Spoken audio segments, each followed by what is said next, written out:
Thanks, Jen.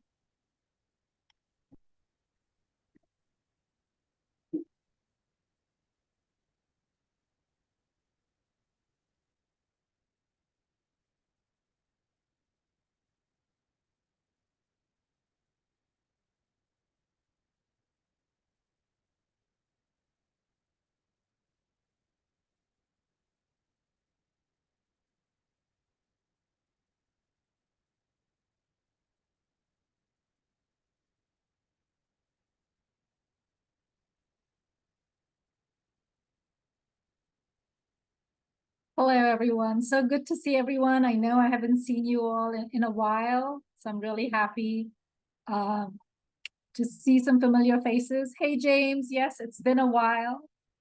I'm here very quickly to introduce Jen Glantz, who is going to be leading our session today. Jen is a big friend of the program, and she talks about things that you don't necessarily hear in other technical intensives. She's going to talk about branding, the part of storytelling, and we very much look forward to hearing your feedback on this session. I personally have seen Jen interact with other past JTC cohorts, and I know I'm biased, but I think Jen's phenomenal. So I very much look forward to all of you having the same experience as me. So with that, Jen, I am going to hand it over to you.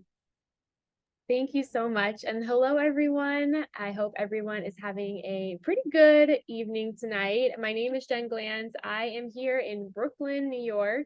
I'm originally from South Florida, and I now live here in Brooklyn. I have a dog behind me who you might see pop in and out throughout tonight's session. But I'm here with you all to talk about something called personal branding. And not only are we going to talk about what personal branding is, but we're actually going to talk about why it is going to be the missing piece to your interviews, to your LinkedIn profile, to how and why you tell your story. Oftentimes you hear a term like personal branding and you might think, well, that sounds great. You know, personal branding sounds wonderful, but why me? And how is it going to benefit me? Tonight, we're going to make this all about you, so much so that I'm going to give you fill in the blank scripts that you can use to help you on interview questions, to help you tell your story, even to help you talk about really challenging topics that might make you feel a little uncomfortable to talk about.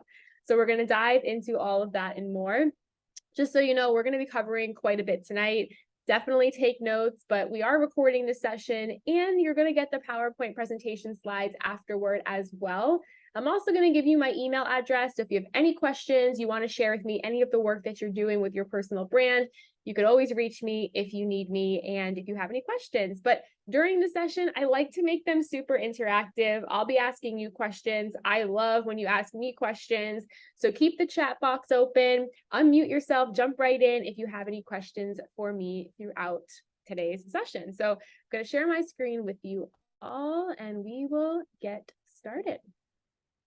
All right, personal branding. So let's go back to the top. So I'm Jen Glantz, a little bit about me and personal story. I've been with Justice Through Code for I think about 4 years at this point. I'm an entrepreneur. I have a business in the wedding space. I'm an author, a podcast host, professional speaker, and consultant. I do workshops at a lot of different companies, everywhere from Google, HBO, WeWork. JTC is something very special to me because I am familiar with incarceration. My father was incarcerated. And as I watched him go through the whole process, I really took up a passion toward using a lot of the skills and workshops that I have and I have given for other companies to work with those who are formerly incarcerated. In addition to JTC, I do work with a couple other organizations to help people who are formerly incarcerated tell their stories, get careers, get jobs, and have personal brands that really exemplify who they are. So that's sort of my passion behind this topic, this workshop, and why I've just really loved working with JTC over the past 4 years. In addition to personal branding, I also teach a personal public speaking workshop, storytelling workshop, and they all tie in because really what I'm trying to help you do is something that can really feel hard, which is talk about yourself.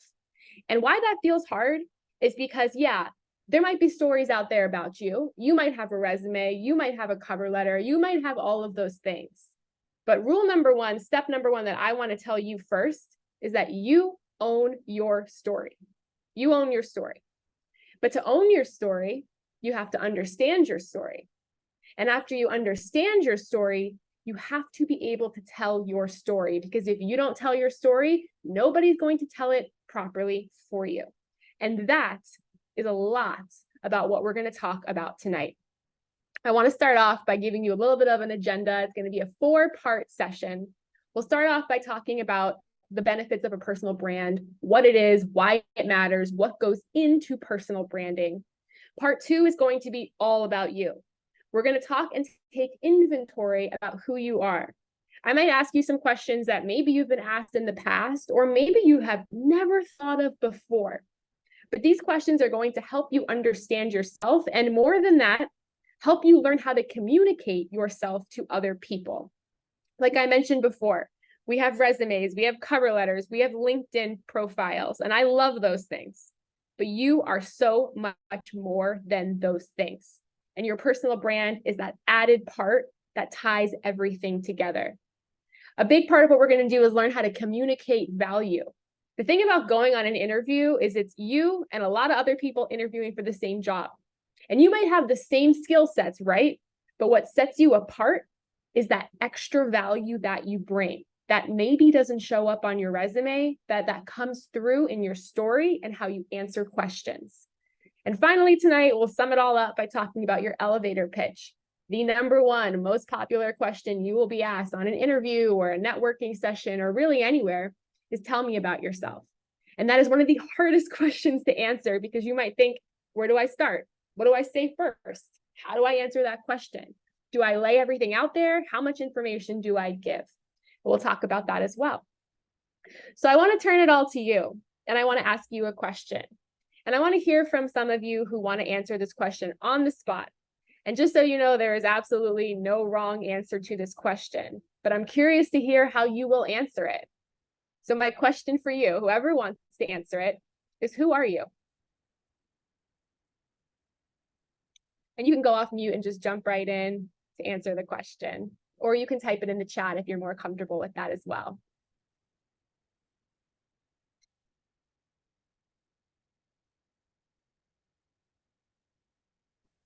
Anyone want to give it a go? Wesley. All right, so I am an HVAC CNC supervisor for a small HVAC company. Manage 11 people. I also deal with technical programs with Excel. I work with some CNC programs, but I've also completed multiple data analytics and software development cohorts, and I'm currently proficient in JavaScript, React Native, HTML, CSS, and I'm currently in a cohort working through Python and other backend to hopefully move into my career as a software engineer. Amazing, Wesley. Thank you for sharing that. When you hear that about Wesley, what do you think? Based on that quick little pitch, what do you think about him?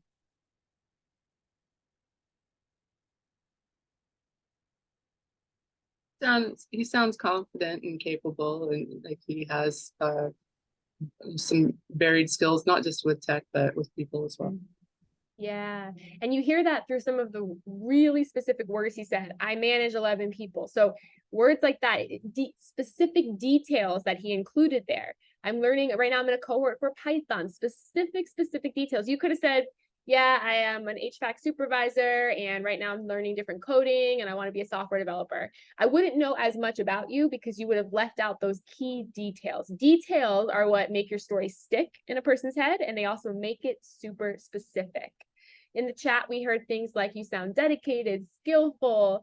You need to know who you were talked about, what skills, but who he is. Yes. Anybody else want to introduce themselves and share who they are?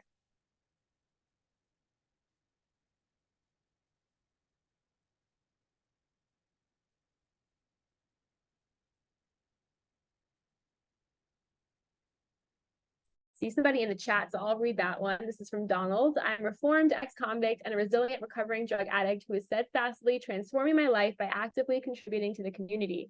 I'm dedicating myself to assisting individuals grappling with the daunting challenges of addiction and mental health disorders. Simultaneously, I'm embarking on an exciting journey into the world of tech, pursuing opportunities in the tech realm. I'm currently engaged in the Justice Through Code initiative, where I'm ardently studying various programming languages to pave the way for my transition into this dynamic field. Thank you, Donald, for sharing that. What do you learn about Donald when you hear that? What's quick things that come to mind?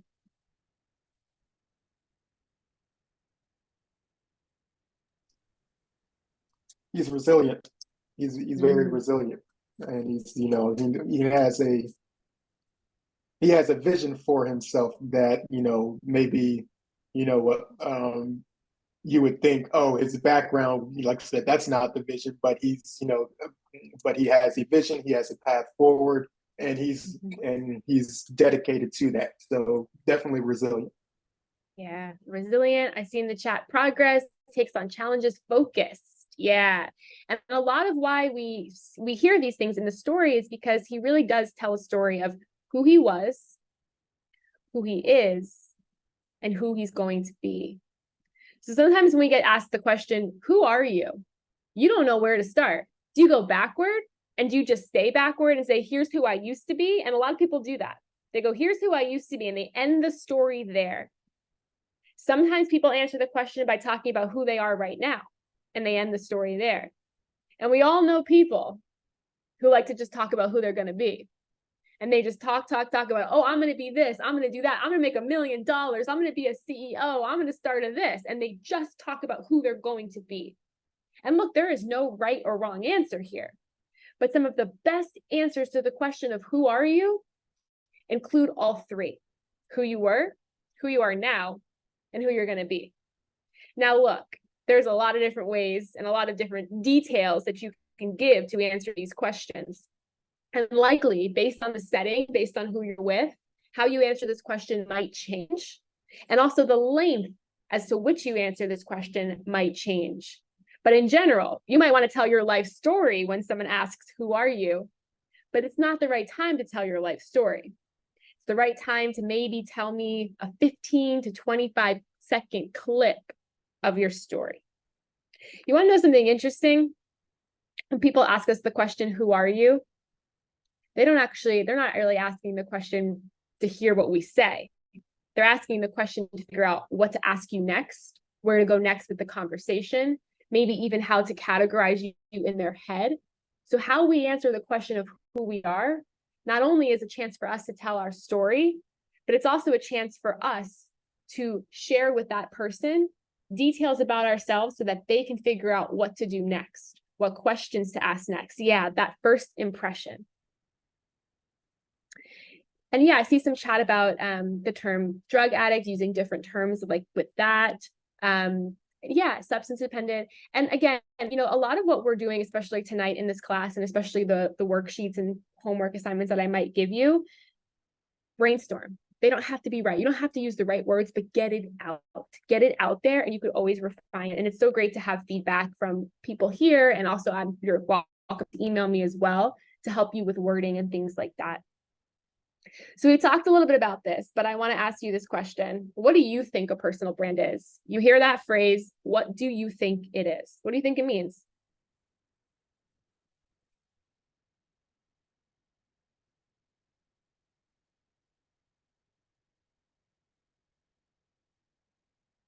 It kind of represents a consistent quality about a person, and it's, you know, it's something that's developed over time. So again, consistency is a key element to having a brand and maintaining a brand, and protecting your brand.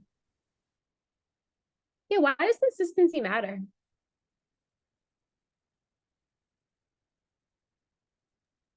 You asking me? Oh, anybody, yeah. Well, I think consistency matters because it shows that over time you have reliably and diligently upheld your responsibilities and goals. Yeah, absolutely. you know, a big thing with personal branding is talking about yourself, telling people who you are, your strengths, things like that. But a lot of people just rely on words. They'll say, I'm trustworthy, I'm respectful, I'm reliable. But words only mean so much. What you need to do when you share words about yourself is back it up with proof. If you're going to tell me that you're a trustworthy person, I'm probably not going to believe you, right? But if you're going to tell me you're a trustworthy person and then you share with me specific examples as to how you're trustworthy, oh, okay, now I understand how you are that word. I hear all the time, if I'm interviewing a person, they'll say, oh, I'm somebody who's really creative. I don't know what that means in terms of your creativity. There's a lot of people here tonight, and I bet there's a lot of people who are creative in very different ways. So it is consistency when not only are you talking about yourself, but you are sharing examples of how you have been that over time as well. You hear the term personal branding. What do you think it is? Paul in the chat says, Paul Ann says, we need one in 2023 because you need to show how to stick out from the crowd. It's not only about having skills, but how you're personable and how you can get along with a team. Yeah, absolutely. You know, skills are one thing and skills are great. Skills get you the interview. Skills get you in the door. But in addition to the skills, it's also that extra value you're bringing, your personality and things like that. Andrew says reputation. Peter, I see your hand. I think the brand delivers the message quickly, and in today's world, we need quick delivery of messages. So I hear a brand name say of a product. I don't need an explanation. I'm like, oh yeah, I'm familiar with that product. I know what they do. I'd like to buy that. And in a way, we are selling ourselves on the interview. So it's a quick delivery system. Yeah, absolutely. And it's not only that, but it's making you memorable. It's making you top of mind. Let's say I'm interviewing Peter. When Peter's talking to me and I'm interviewing him, whatever he's telling me, my job is then to take that to the rest of the people and say, hey, we should hire Peter because of this, this, and this. It's making what you say memorable so that it's repeatable. That is what your personal brand is. It's partly your reputation, but it's partly what is repeatable about you. Okay, we hear personal brand. What's one more thing that we think it is?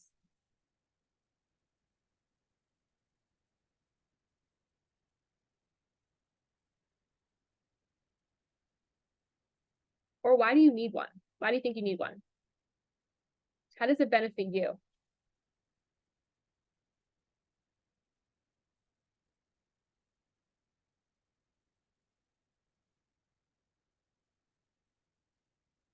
I mean, I think it would just make you memorable to the person that you're talking to. Yep. Yeah. And again, it allows you to own your story, right? I mean, there's Google. People can type your name into Google. They can see whatever they see. Maybe they can see articles. They can see social media profiles. Maybe they can see your resume, your cover letter. None of that tells a full story. It tells parts of a story. So when people see all these things, they start to piece things together and tell a story. But your personal brand is your opportunity to walk in the door and tell that cohesive, complete story. James in the chat says, be yourself and the words you speak. Yep. Andrew says it promotes who you are and what you are capable of. Absolutely. I really love this quote. It's what you do that makes you who you are, but it's how you project that to others that makes you memorable.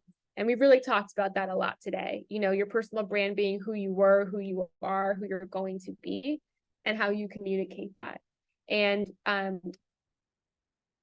did that in the chat? I'm just looking up.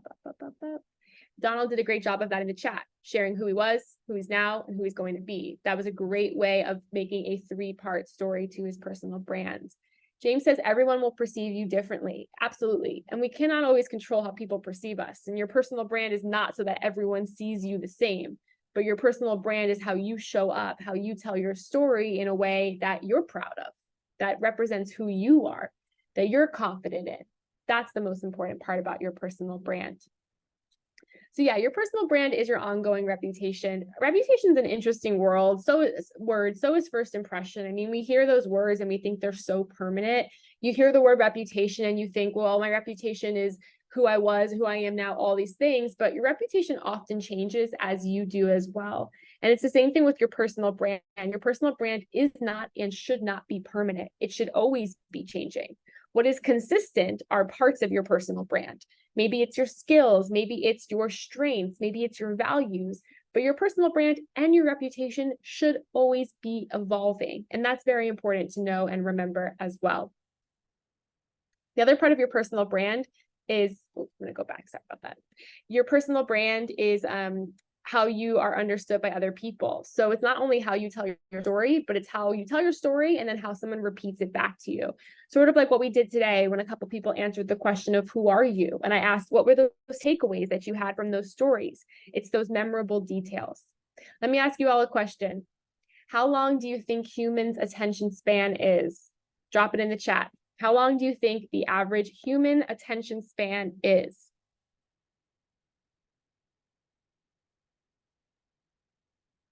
I got 2 minutes, 15 seconds, 30 seconds. Let me rephrase this. What if I told you the human's attention span is shorter than a goldfish? Human's attention span is shorter than a goldfish. Now, what do you think it is? Not surprising. 5 seconds, 10 seconds. Yeah, okay. Now we're in the ballpark. So joke's on you, I'm a goldfish. So humans' attention span is shorter than goldfish. It's 8 seconds. So when you're thinking about answering the question of who are you, you're thinking about communicating your personal brand, those first 8 seconds might be all you have. And it's not that after that people don't listen to you, but it's usually that people's attention spans go in and out, in and out. You'll share who you are, they'll think about dinner, they'll come back to what you're saying, then they'll think about an email, they'll come back to what you're saying. So it's very important when you are communicating your story, when you are communicating your personal brand, to make it short, to make it concise, and to make it specific. So let's talk about you. And we're going to go through a bunch of different exercises tonight. I don't expect you to have all of the answers, but what I do want you to start to do is brainstorm how you would answer some of these questions, how you would talk about yourself. And then after this workshop is over, you can spend some time really taking inventory on yourself. So we're going to talk a little bit about some of the things that make you you. A lot of you are studying all different types of programming and technical things and things like that. And when you go on interviews, you'll talk about those things. But in addition to those things, you need to be able to talk about the other parts of you, your personality, some of their values, some of the other characteristics about yourself. So to do that, let's start with goals. And why do goals matter when it comes to personal branding? Goals matter when it comes to personal branding because it allows you to figure out what you are going to be using this personal brand for, potentially in your personal life, your professional life, and even next year. So my challenge for you right now is I want you to pick one of these categories: personal, professional, or even next year. And I want you to think about what are some of your goals for that category. You might say some of my professional goals are to land a job in this type of industry or doing something certain with this thing. It might also be for you to be able to take the skills that you're doing and build something specific with it. I want you to think about some of your different goals for these categories. So I'm going to give you a couple seconds now to think about them. You can just choose one category and start with that. And whenever you're ready, you can drop your answers in the chat or feel free to unmute yourself and share them with us.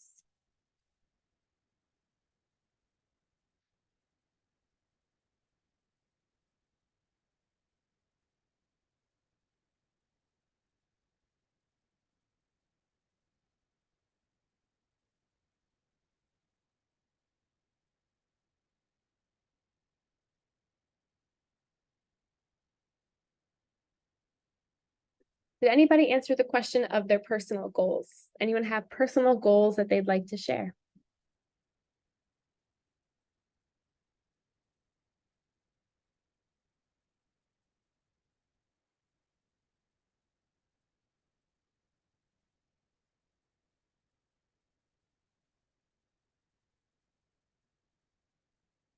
Personal goal.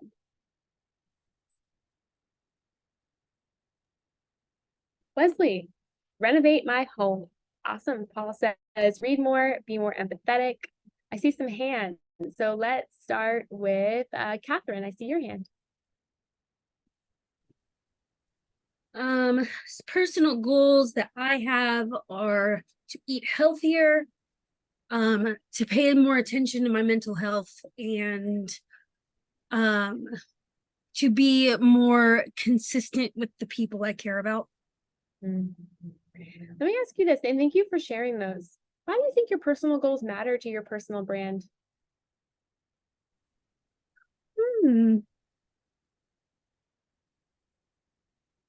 I mean, your personal goals are something that you are doing for yourself.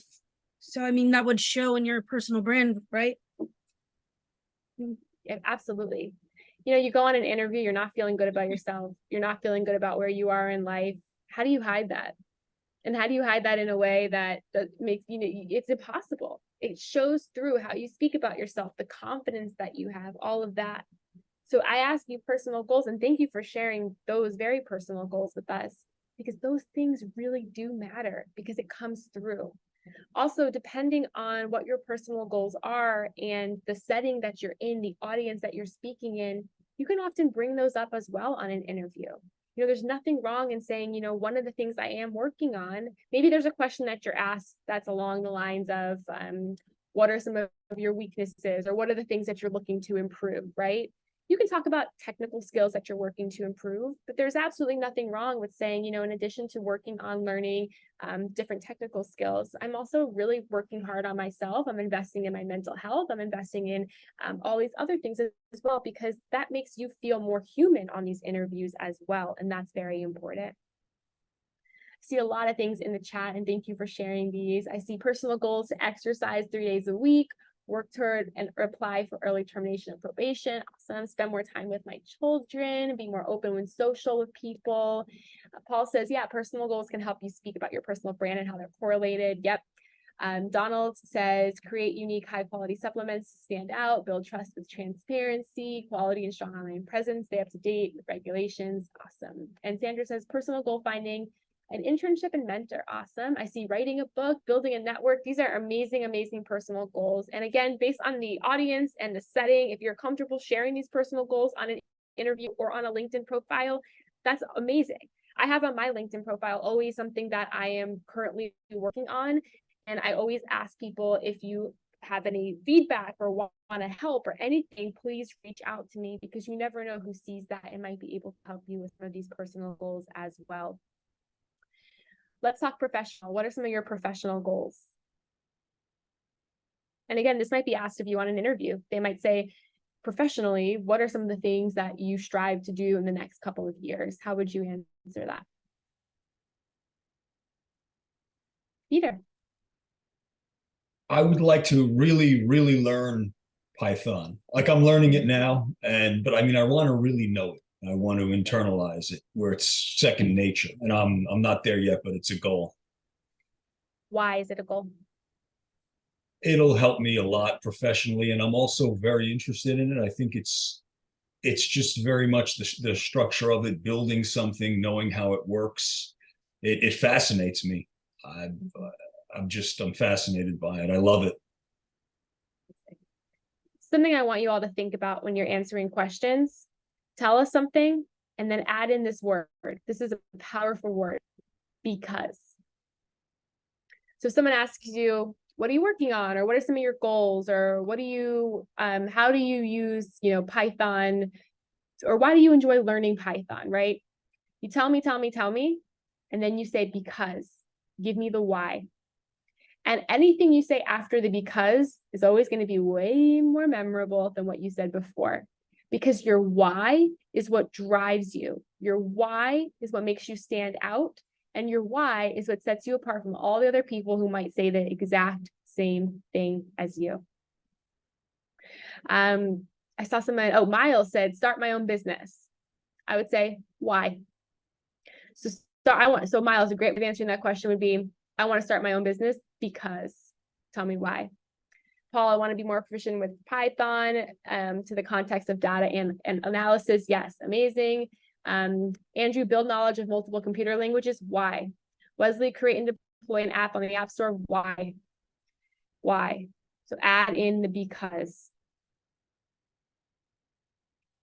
And these are just little tricks to add into how you talk about yourself, how you answer questions that allow your answers to really come alive. So that word because is a very, very powerful word to use when you're asked a question about something that you're working on, something that you care about, something that you're learning. And finally, anyone have any general goals? Goals for the end of the year, let's say. We have less than 90 days left. Ross, amazing. Become a confident software developer because I want to create my own applications. Amazing. And you can push that even further, and you can talk about what kind of applications or why this is something you're passionate about. But even just adding in that because makes that answer so much more dynamic. James, because it's a fun challenge, and Sandra is part of my brain just. Very cool.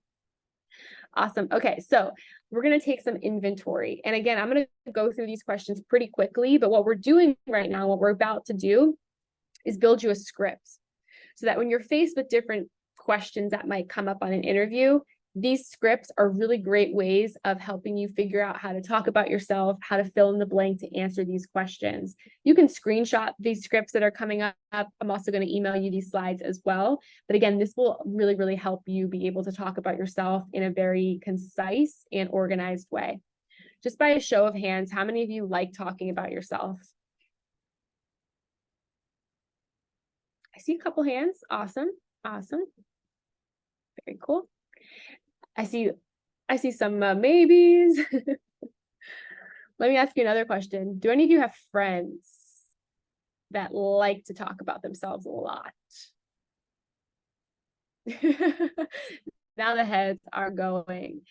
We all have people in our lives who are so comfortable talking about themselves, right? They can go, go, go, go, go. And then we have a lot of people who are here tonight who don't really enjoy talking about themselves. When they're faced with doing so, they don't even know where to start. They don't even know how.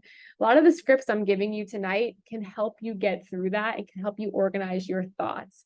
Talking about yourself is one of the most awkward things to do for a lot of people. So hopefully these scripts help you get through a little bit of that.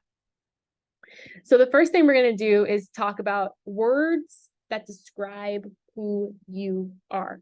So when you're on an interview or a networking event, or you're trying to get to know somebody and they don't know you, when I asked you the question of who are you, I don't know you. I've never met most of you before.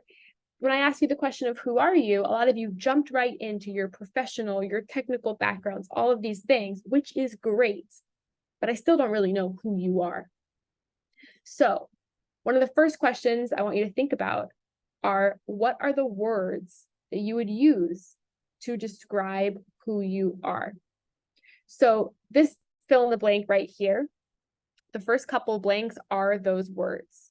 People who know me would tell you that I am this word, and this word.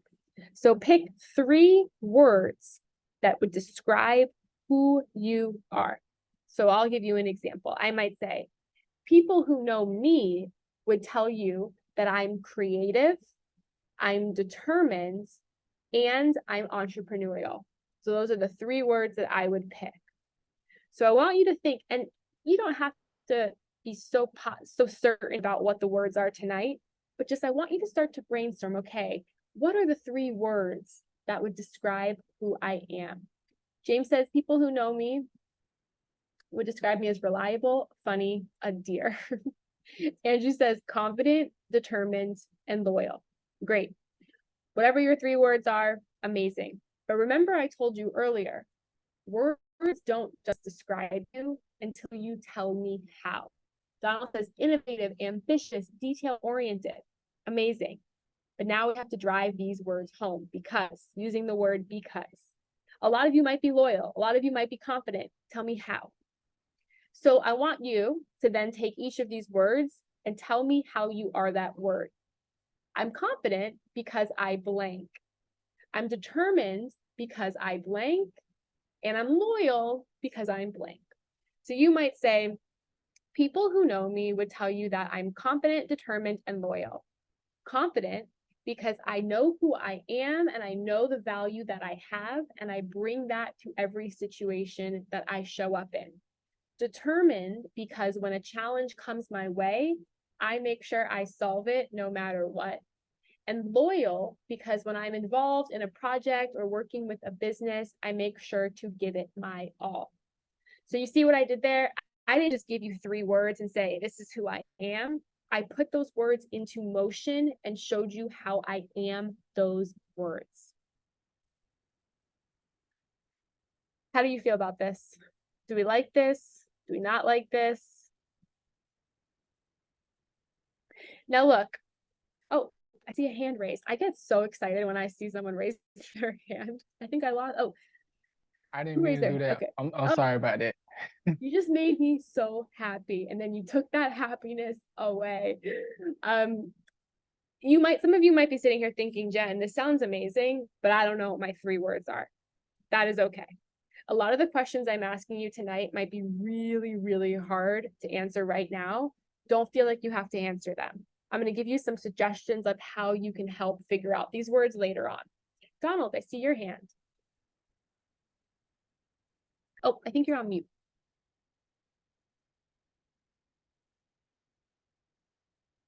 Sorry, my tab kept coming up and I couldn't yeah, but I was just gonna say, I really, really like this because when you add these power words, it not only closes, but it just adds to the power words, and I think it's really great.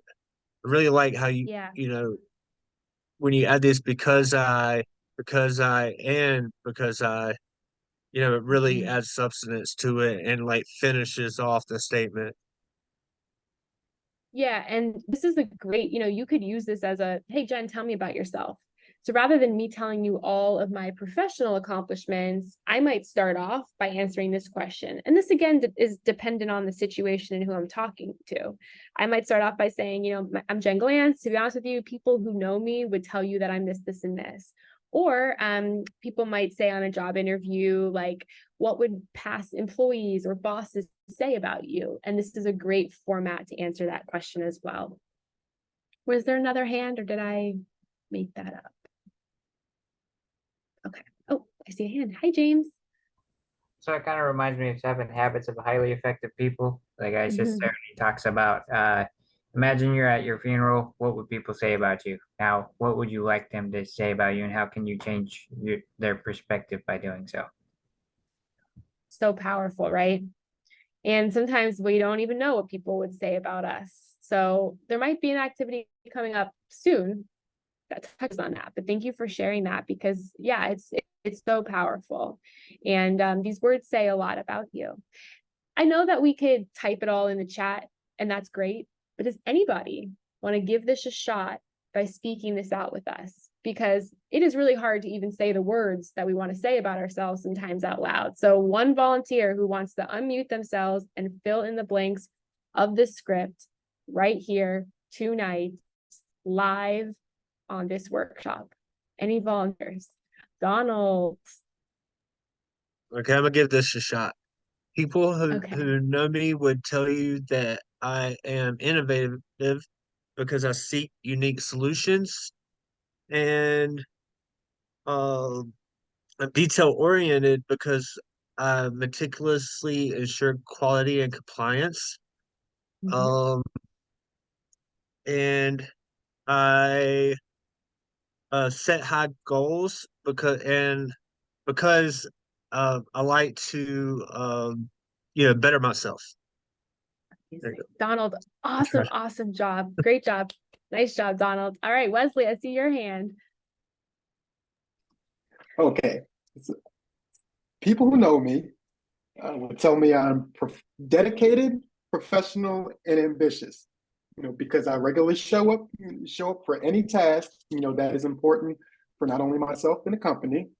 I treat others, with respect, regardless of, where their organizational rank is. And because I'm consistently looking to improve my own understanding within the area of expertise that I have. Awesome job, Wesley. Great job. Peter, I see your hand.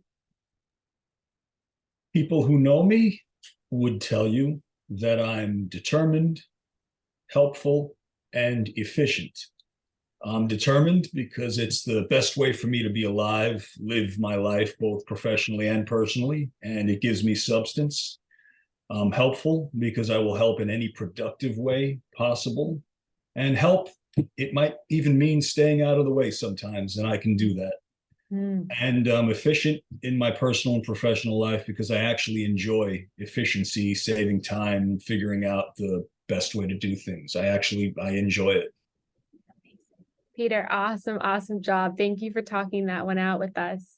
Again, some of you might be seeing this and thinking, this is great, Jen, but I don't even know a word about myself. And we're going to talk through some ways to figure out your words. But one thing I want you to think about is, who are you and how are you in really tough times? Who are you and how are you when problems happen? And problems of all different varying lengths, right? Who are you and how are you when things don't go the right way? And sure, you might hear those things and go, well, I am not the best person when problems happen, or I, do all these things. Great, great, great. But all of you have gotten through problems. All of you have gotten through hard times. How? And who were you?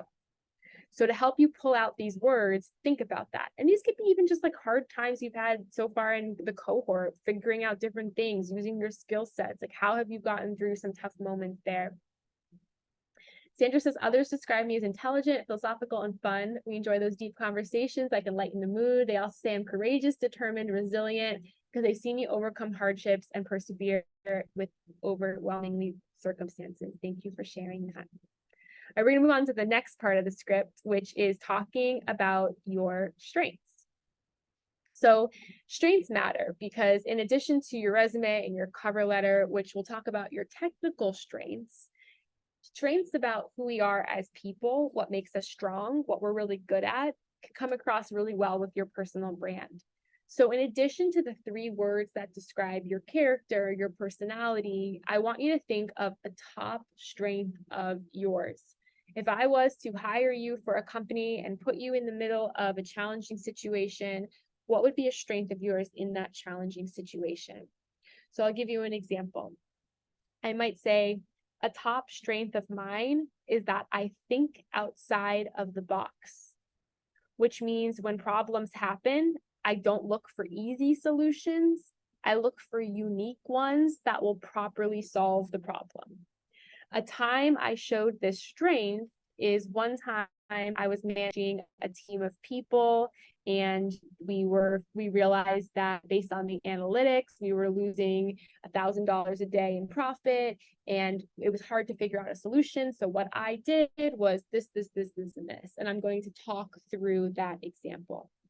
So you see how this one's a little bit different, because not only am I asking you to share what that strength is, I'm asking you to share what that means to you, what that strength means to you. And I'm also asking you to give a specific example.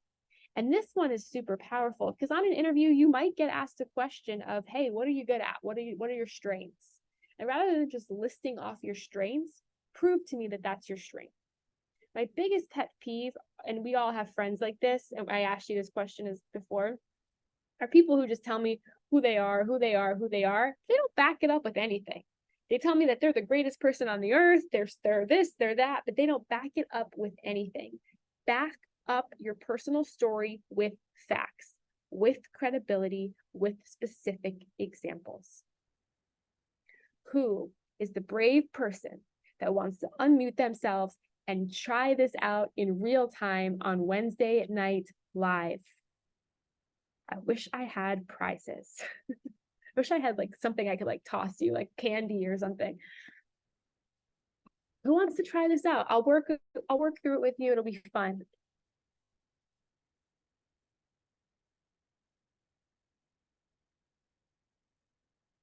I see a hand. Ephraim.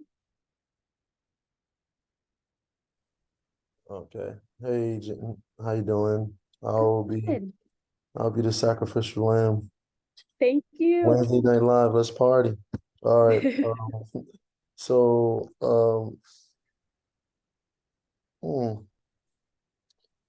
I would say, okay, let's see.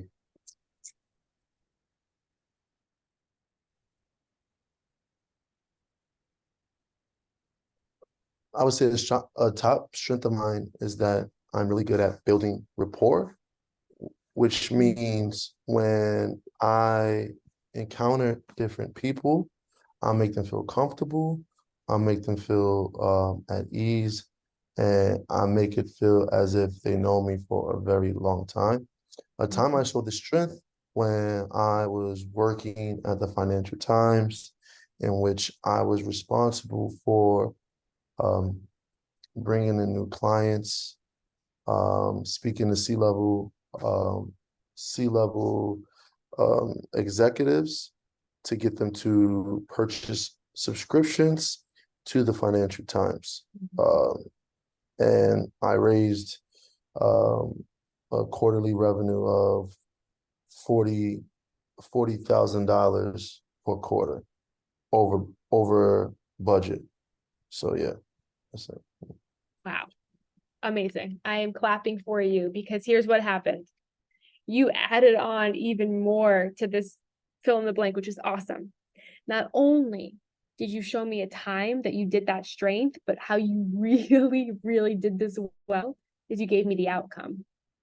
And that was amazing. Because again, you can tell me all day long, I build rapport, I talk to C-level execs, I do all this stuff, great. But then you really drove it home by giving me the outcome and saying, and here's what happened based on my rapport and that job. Amazing, amazing job. Awesome job. Anybody else want to give it a try? Oh, I see in the chat, Paul. Top strength of mine is that I'm always looking for better and more efficient processes, which means I'm always looking to change set workflows. A time I showed this was when I developed a database to capture pertinent information used for future analysis. The practice was later adopted by other lines of business. Amazing. And reduced analysis times by at least 35%. Amazing. You did the same thing there. You gave me that actual outcome. Amazing. Questions about this one? How do you feel about the strength one? Because they're going to get even more real coming up soon. Would a time that I showed this strength have to correlate to a professional environment? It depends. I'd say it depends on what your strength is. If on a job interview, it might be beneficial if you can correlate it to a professional environment, just because that is probably what they are looking for. But, there's other instances where you might say, a strength of mine is that I love to volunteer. And then you might talk about something that's not a professional environment. So there's definitely cases when that could be okay, but I would try to keep it in a professional environment. Okay, let's go to the next question. The next question that we're going to talk about are areas of improvement. You might hear the job interview question, what are your weaknesses? What are you working on? What do you want to improve? And that is one of my least favorite questions out there, because if someone asks you what your weakness is, it's like, how do you answer that? What do you say? It feels a little awkward and weird, but I have a script for you. And here's the script. So one thing I'm actively improving on is blank, because I want to blank. So I want you to think about one thing that you're actively improving on. This can be something for the job, a technical skill. This can be a personality skill. This could be something about your character.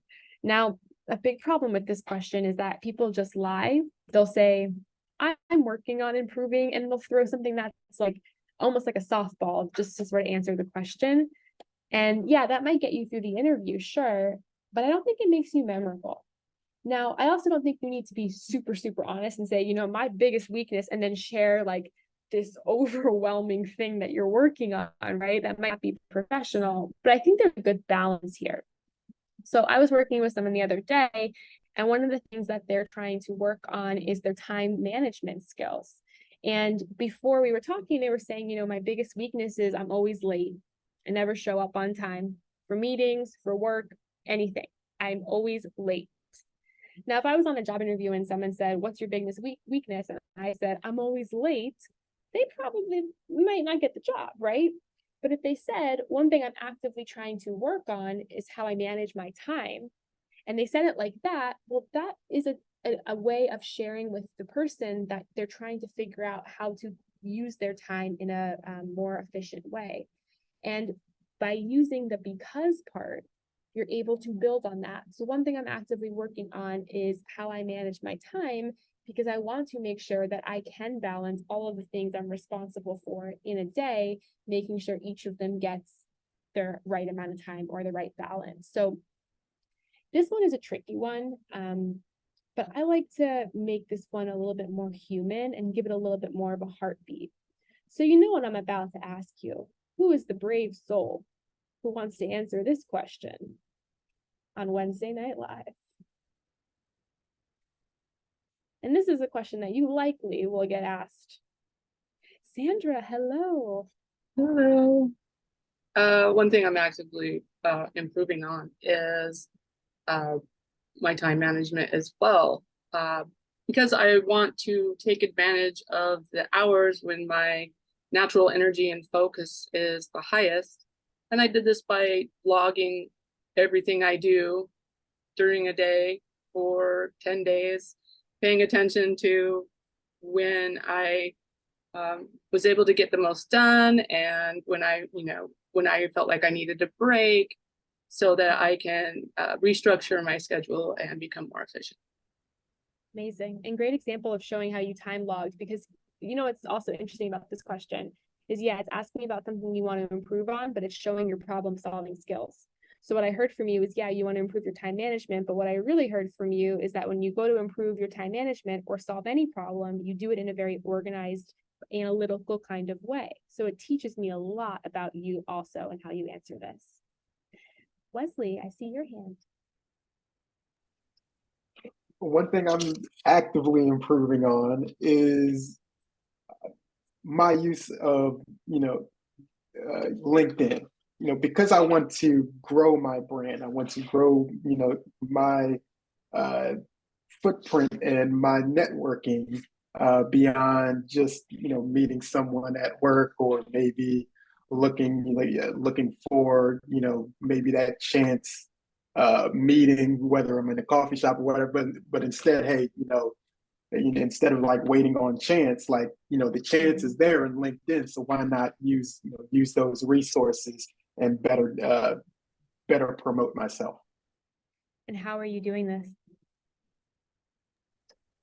Oh, I like this because my PDP coach tells me this all the time. But I do this by regularly posting what I'm working on currently in the moments, and do that also by just regularly researching others within industries that I'm interested in to better gain knowledge and gain footing within the industry. I love it. Amazing. See how the more details, the more examples you give, the more we get it, right? Don't just talk. You all heard the thing. Don't talk the talk. How does it go? Fill in the blank. Don't talk the talk. If you can't walk the walk. Walk the walk. So sure, you can tell me all day long who you are, but what am I trying to stress to you? Give me examples. And that is exactly what you did. You say, yeah, I want to improve my LinkedIn because of this, this, and this. Great. Here's how I'm doing it. Amazing. Any questions about this one? How do we feel about this question in general? Have you ever been asked this question? What's your weaknesses? What do you want to improve?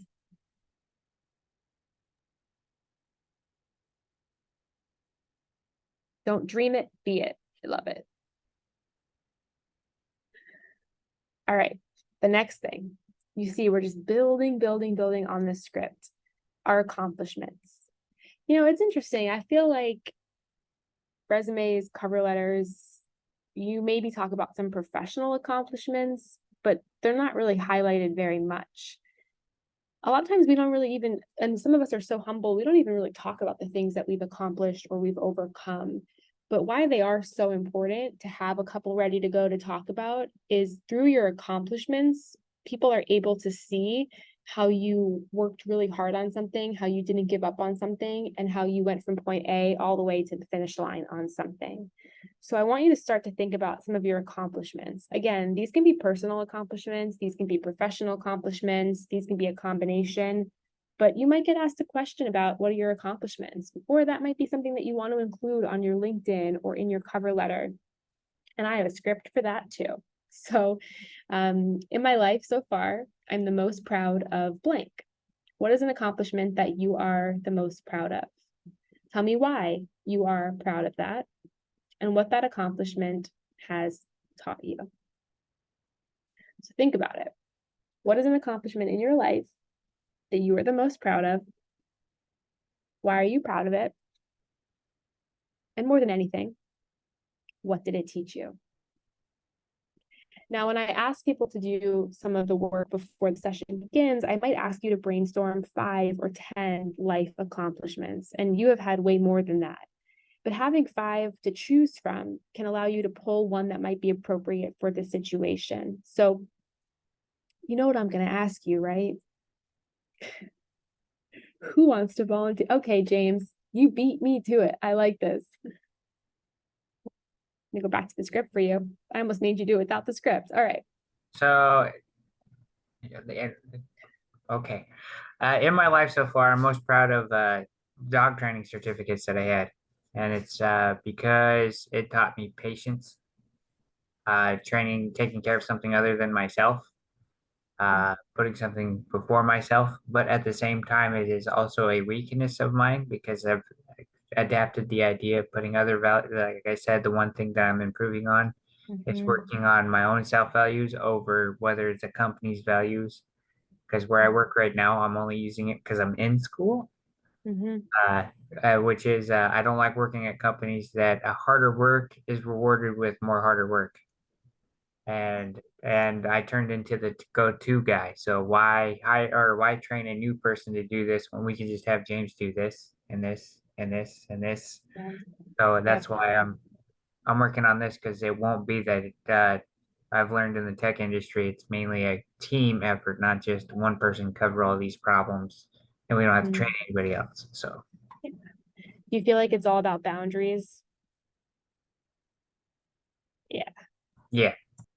Yeah, and I feel like that's a great way of sort of summing up what you said. You know, if you're saying something I'm working to improve on are my boundaries. I really believe in work-life balance, or I really believe in making sure that I have boundaries in place at work.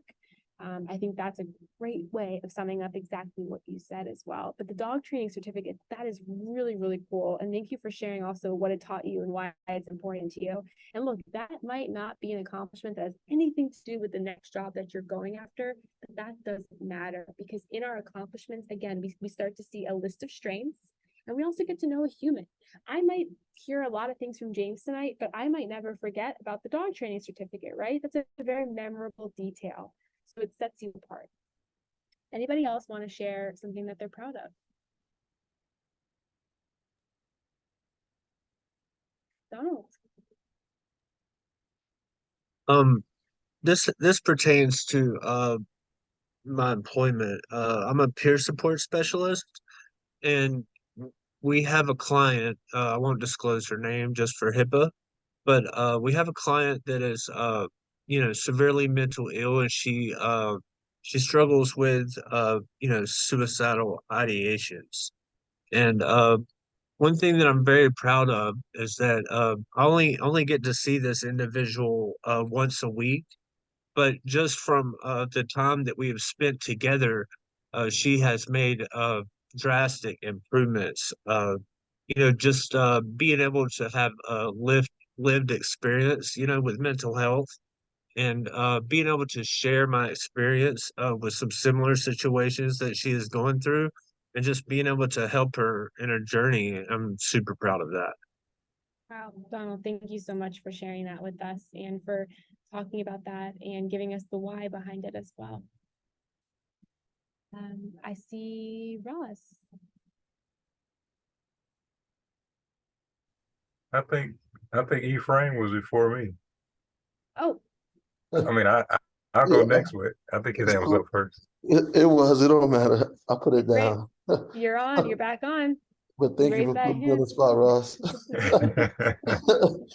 All right. So in my life so far, I'm the most proud of graduating high school, because it was a difficult time, and I was literally behind in high school as far as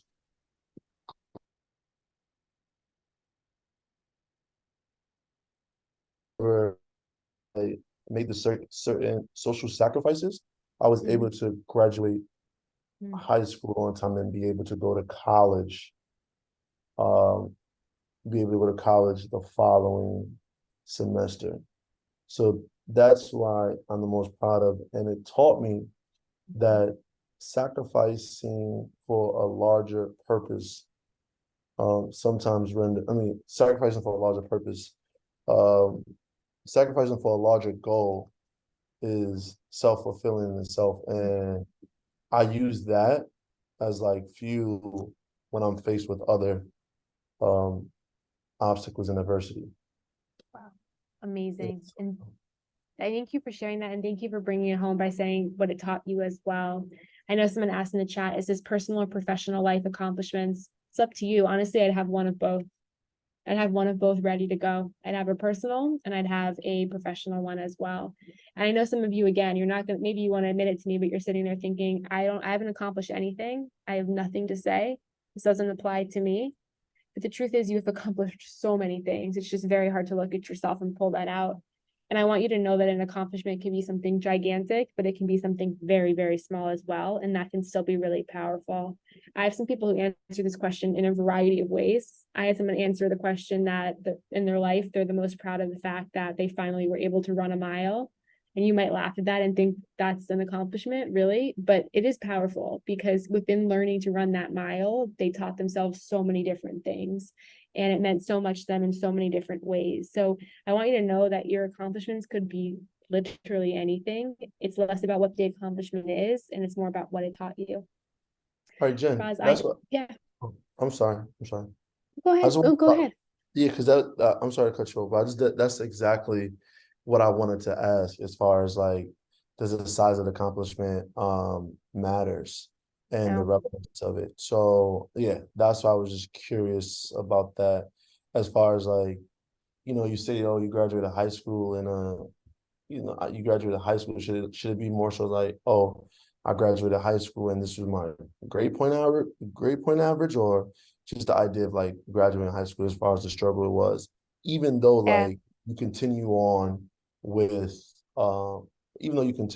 other education and other certification, like would it matter that high school is probably the biggest one? No, it doesn't matter. And honestly, in all of these questions, what matters most is the because, what comes after the because. So yeah, it's great to hear what your strength is. It's great to hear what your accomplishment is, but what sticks with people is the because and what it taught you. So it doesn't matter. And I don't need these fancy things. And somebody who tells me that their biggest accomplishment is that they did this, and this, is as great as somebody who tells me their biggest accomplishment is that they ran a mile. Because again, it's less about what that thing is and more about the after. People might not be able to relate to your accomplishment, but they can relate to what it taught you. And answering these questions is all about relatability and all about learning more about you through the actions, through what you did. So, for all of these questions, I know that there's people here who are maybe not speaking because they're like, I don't really have anything great to say. I don't really feel great about myself. I don't really have the world's greatest words about myself. But it's not about that. It's more about what you learned, what's been in motion since that. And I just want you to remember that. I'm not letting, Roz, I know you had your hand up. I'm not letting you go. Okay. In my life so far, I'm the most proud of healing myself. I was stuck in a wheelchair for almost a full year, and I couldn't. It was excruciating to walk. I could walk, but it was way too much painful to walk. The doctor said I had 5 of my spinal discs were out of place, and one of them was sitting on my sciatic nerve, which is why it was so painful to walk. So right before they were going to actually do the operation, they were going to cut me open. The week before the surgery was scheduled, I got myself out of the wheelchair. I mean, it wasn't just that week, but I have been doing like physical therapy and different stretches and just constantly over a period of a few weeks. When I finally was able to move a little bit, I just kept working my body, and eventually my spine straightened all the way out. Everything was pushed back into place, and I totally avoided the surgery. So it taught me. I think it taught me. It made me feel that I can accomplish anything. Like, cause I was hurting so bad that I almost felt like just cut my leg off because the pain was traveling down the back of my leg, and it wasn't something that was just still where I could deal with it. It was constantly moving. So I was in so much pain where I felt like just cut the leg off so I don't have to deal with it. I couldn't sleep. I mean, it was a horrific experience. But like I say, it taught me it really proved to me how determined I am and what I'm capable of. Wow, thank you for sharing that. Back pain in general is some of the worst body pain I think a person could have. It's just can't do It really anything. is. Yeah, it's like it's unimaginable pain. Thank you for sharing that. You're welcome. Catherine, I see your hand.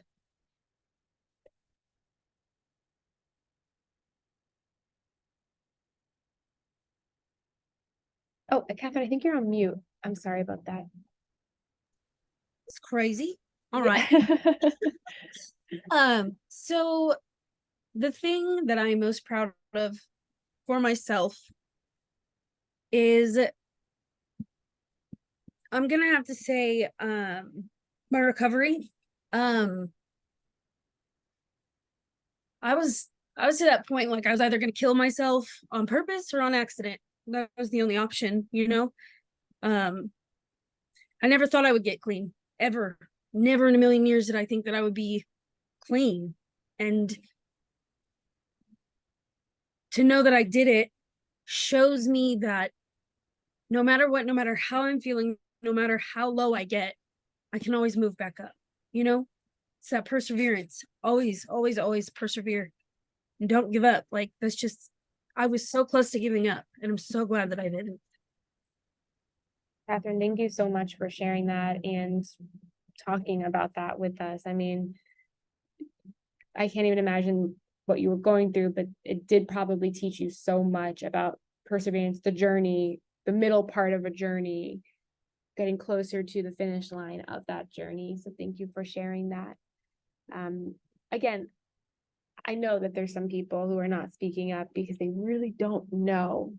And we're going to talk more about these things, how to figure out what your accomplishments are, all of that. But I also welcome you to reach out to me. I'm happy to help you brainstorm because I know some of these questions can be very daunting and you might not have the right answers for it right now. So let's keep going on to the next question, which is challenges. And through challenges that we face, we learn so much about ourselves. We also learn how we are in difficult situations and all of that. So the next part of the script is about a challenge. And you might get asked this on a job interview. What's the challenge that you work to overcome? Again, this could be anything. This could be personal. This could be professional. This could be a combination of both. Depending on how comfortable you are, depending on the setting, and depending how professional you want to be. James, I see your hand. So the one challenge I've worked hard to overcome was falling back into old habits. So for mine is that personality before I got locked up likes to slip in, and you know, I've spent 7 years working on who I am now. But every once in a while, it's kind of like how Catherine says it. Sometimes you get that click where it's like, well, maybe, and it's battling those. But so far, I use that by showing appreciation for what I have as opposed to what I didn't have. So mine is I have a nice car. Didn't have a nice car before. I've actually got people I consider my family because when I was locked up, I've gained the perspective. Blood makes us related. Loyalty makes us family. And I have 3 people that are 2 people that I'm very dearly loyal to. And same that goes, it's reciprocated the other way. So it's literally taught me the difference between family and being a relative. And I'm happy for it. Yeah. Wow. Thank you for sharing that. I mean, there's through what you've overcome, you have learned so many lessons. And I like how you share multiple of them because you could absolutely answer the question like that. You know, this is a challenge I work to overcome, and these are the different things that it taught me. So thank you for sharing that. I see Wesley. One challenge I've worked hard to overcome was my own value and my own self-worth, because I would let maybe I don't know if it was envy or covetousness of wanting to like be in some other position or be in this position, or man, like, why am I not already in a like tech industry? Or maybe even my own self-talk of, okay, but this has gone wrong in my life, and and you know, I've had to really work on, okay, stuff, happened in the past.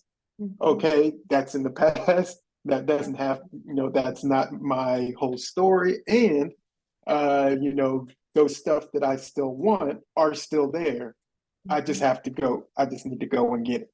So I think what it's taught me is that I'm still like, as long as, there's, another breath, that I have, which I'm fortunate to have, that there's still a value for me, and there's still a purpose for me right here and right now. So continue to keep pushing, don't give up, continue to be resilient right where I'm at, because eventually, I'll, get that storybook ending that I want. Wesley, thank you for sharing that. I'm going to push you to go even further. How do you bring that into other situations?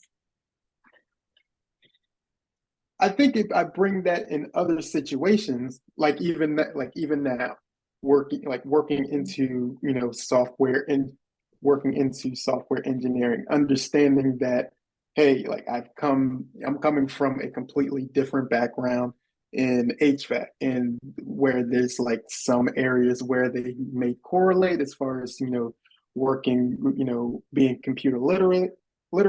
There's others where I haven't been. And so I would, talk myself out of, okay, I can't accomplish this, but I'm going through this cohort. I'm doing, other, self-taught, self-taught learning for myself. I've, written programs. I've written an app. I've written and scripted an app before. So I do have the skills, and I do have the capabilities necessary to move into this industry. Amazing, amazing, amazing, amazing. See how what we did there is take it a little bit further, right? This is the challenge I work to overcome. This is what it taught me, and this is how I bring it to everything that I do. Awesome job. Peter, I see your hand. Before I start, I just want to tell Wesley that I like what you said about being resilient in the moment, right now, being resilient now. That was powerful. That stuck out. I mean, the whole thing stuck out. So one challenge I worked hard to overcome was smoking tobacco. I quit about 20 years ago. It was tough. I had to do it like 10 times. I kept starting and stopping and stopping and starting. And but it taught me that I care about myself. That was a lesson that I had to learn. And that was one of the techniques I used. Was like every time I wanted to smoke a cigarette, I asked myself, well, do you care? Do you care about yourself, what happens to you, or don't you? And if you don't, then act accordingly. But if you do, then you got to quit smoking, because it's really, really bad for your health and for your financial situation. So yeah, it taught me a good lesson that I do care about myself, and that I care for myself, which was very important. That was like a foundation for everything that came after. And how do you bring that into situations now? I would, on a job interview, I could say that since I care about myself, I care about other people. Because if you don't care about yourself, chances are you're not going to care about anybody else or your job or anything else that you do. Wow. Amazing, amazing, amazing. Thank you for sharing that. I know we've had a lot of people talk in the chat as well, so I'll read some of these. We have Sandra, one challenge I worked to overcome was my codependency. It taught me to be the person I should give my support and trust to first is myself. I bring this quality to other situations by taking ownership for my contributions, positive or negative. Failure isn't fatal. I love that. Neither is admitting when I'm wrong. Thank you for sharing that as well. The final part of this script is your unique value. And why that matters again is you might be going on a job interview. Everyone has the same skill set. Great. What makes you unique? What makes you stand out? I've worked in a couple tech companies back in my day, and I watched the hiring process, and I saw multiple people being considered for the same job, same skill set. And why one person often got it over the other person was something that made them unique or different, their personality, their character, something that was not based on their skill. So I asked this question to you of what do you think makes you unique? So think about what is it that makes you unique? Why does it make you unique? And how do you help other people with that? I call it superpower. So I'll give you an example. I always like to say that one thing that makes me unique is that I absolutely love talking to strangers. I really enjoy talking to strangers because I really love hearing other people's stories and getting to know what makes people who they are. And I use this in other situations to help take into consider people's perspectives and work on teams with different people who might be very different than me, because I like to be able to give other people the opportunity to share who they are. So I always like to say that that's one of my superpowers. That's what makes me unique. James. I believe my superpower is explaining things to people that don't understand. So I am out of my group, besides my girlfriend, so my other two buddies, they're not technical savvy when it comes to cars and trucks. And I'm the go-to. That's why I said I drop everything, even in the middle of doing schoolwork. I will stop what I'm doing to go help them because they don't understand. Well, what's this part doing? What do I do here?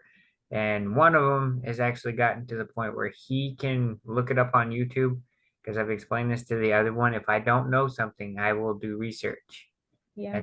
And if he still doesn't understand, then I'll explain it to him. This part does this. This is the part you got to take off. And not to be rude, but I heard a thing that says when you if you have the ability to talk to stupid people, it shows that you have a higher intelligence because you're able to dumb down stuff.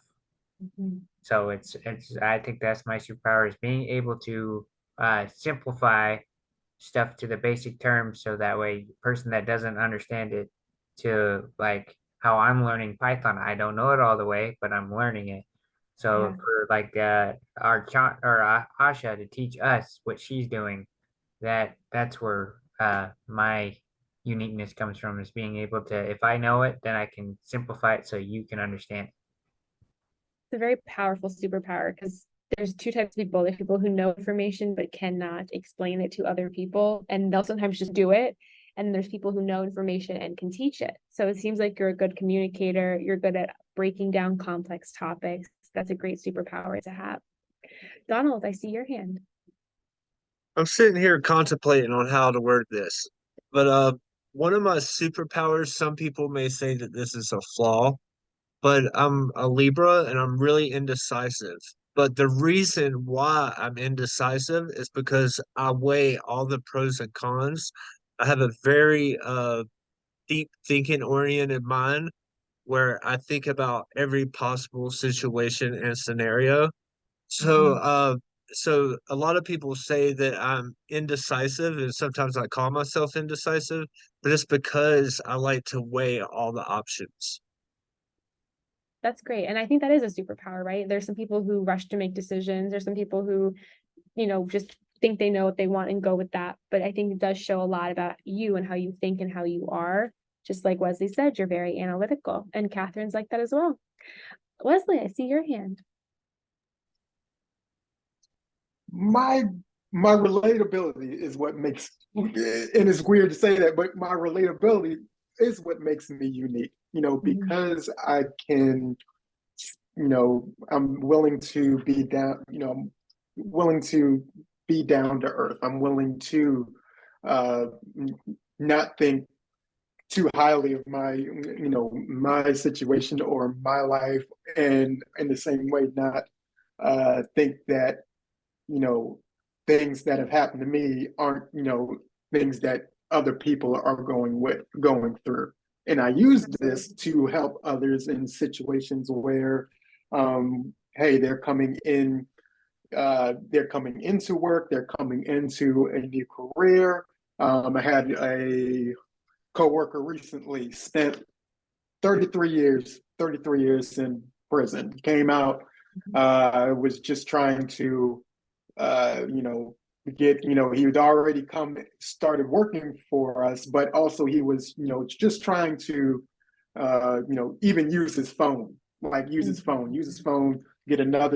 looking to get another job. He was explaining the situation to me, and I was saying, hey, I understand everything that he's going through. I understand the process of, being justice impacted, and just willing to, if he has a lot of questions, being willing to listen to that, being willing to give him a space to express, hey, I don't understand this. Can you, and it's a safe place to be in, when I can just give that to him. And, now he's able to use his, iPhone. Never even went in, didn't have, like I said, didn't even know anything about a smartphone. Comes out, he has a new iPhone. Now he knows how to use it.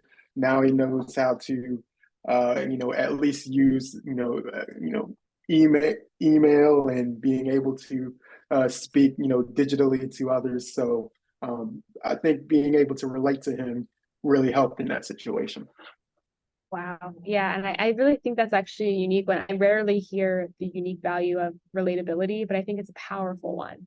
I never really hear that as an answer, but I do think there's power in that, because it shows that you're good with people, you care about people, and you listen to people. Sandra said one thing, that her unique value is her joyful spirit. I really like that one. It makes me unique because I'm fun to be around, and I bring a level of energy to my interactions that is lighthearted and kind. Amazing. See, without these understandings of you, we don't know what makes you unique. We just see a resume, we just see a cover letter. So again, these are great ways to drive home who you are. Okay, my friends, this is the script right here. Right here, we talked through a lot of different potential questions, scripts that you can use. Step one is brainstorming your answers, right? It's figuring out, okay, what you're going to say. Step two is writing down your answers, put it on paper.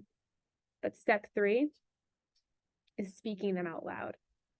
Because unfortunately, in an interview, you're not going to hand them the paper and say, here's all my answers, go read it. And unfortunately, in an interview, you're not going to have the paper right in front of you. So we don't have time for this tonight, but I really want to stress that step three is you answering these questions out loud. And here's the other thing that we're not going to really talk about tonight, but I want to stress is, you don't have to sound robotic. You don't have to memorize every answer. You don't have to memorize these scripts. The point of these scripts is not to memorize them and sound like a robot, but it's to help you take ideas and structure them that then you can use your own flow, your own sentence structure to say. But these scripts right here can help you at least do part one, which is figure out what you want to say and how to say it. I'm going to pause and ask if you have any questions about what we have covered so far. How do you feel? Are you with me? Did I lose you? Are there any subjects that you should avoid? I do think it is always based on the audience and the environment, but in a professional setting, keep it professional and use your discretion, but try to keep the topics that you're talking about professional, on brand for what the purpose of the interview is. You're going to a job interview. They don't need to know your whole life story. They don't need to know every personal detail of your life. They want to hire you based on your skill set, your personality, and your character. So stick with those kinds of things, right? make it something that you would feel confident bringing to a job interview and not telling a best friend on the side. And if you're not sure, and that's why it's very important to pre-plan a lot of this, if you're not sure, run it by colleagues, run it by people in this cohort to see how they feel and what their reaction would be, and if you're not sure as well. Other questions, other thoughts about these scripts? Helpful, confusing, unsure?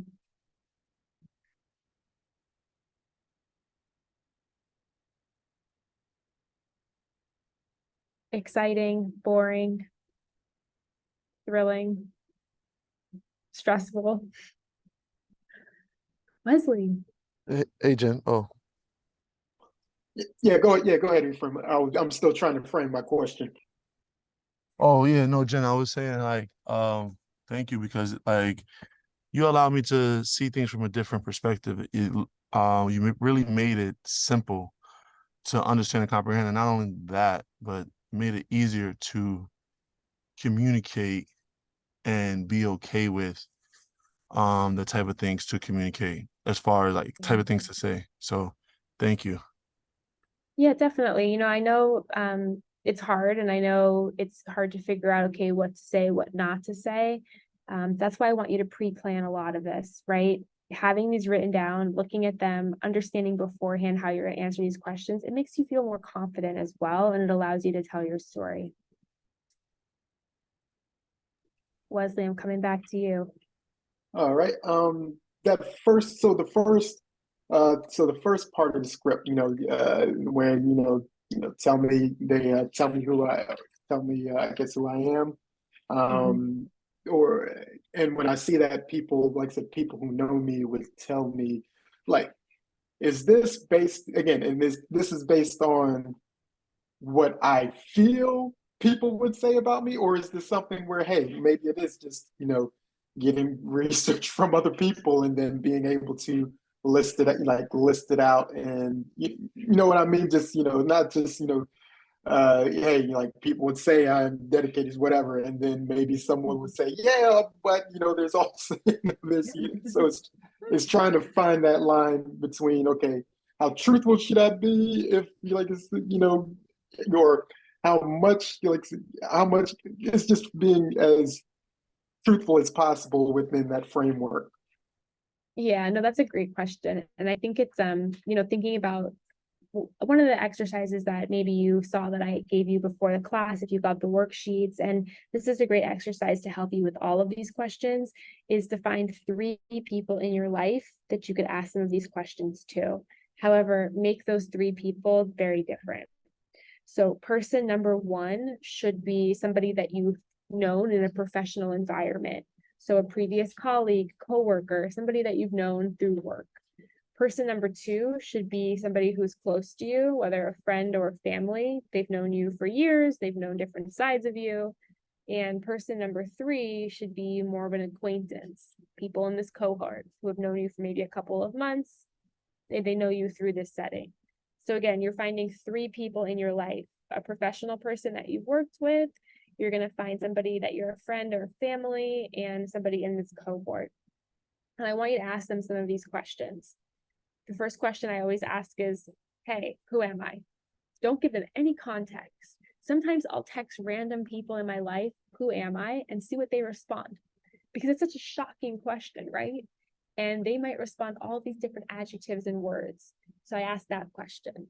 I'll also ask people, professional acquaintances, things like that, what do you think my strengths are? Or what are the words to describe me? And you would be shocked at what people say about you. And it's a great exercise, especially when you do 3 different people, a professional person, a family member, an acquaintance, because you start to see similarities between all 3 of the people, but you also might see how they see you in a way that maybe you don't see yourself in a positive type of way. So if you're somebody who's struggling to do a lot of these assignments because you're not really sure like what words you would use, this could be a great activity for you. Even if you just ask one person, it might give you some clarity about how other people see you and how maybe you don't see yourself right now in a positive type of way. Other questions about this?